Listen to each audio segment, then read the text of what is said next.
Halo guys. Hari ni saya ada satu kereta nak recommend, Honda City 155 Auto V-Spec tahun 2014. Harga cash 31,800 saja. Condition kereta, luaran, dalaman memang masih cantik, masih lawa lagi guys. Masih cantik, masih lawa lagi. Color biru. Okey, cushion dalaman dia cantik.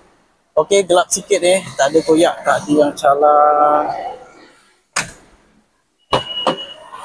Bahagian depan pun sama, cantik. Okey. Cantik, masih lawa, masih cantik lagi guys. Kilometer saya boleh tengok 133,000 kilometer sahaja. Aircon masih sejuk lagi. Engine, gearbox, suspension masih okey lagi. Berminat boleh PM phone number saya kat atas. Thank you so much.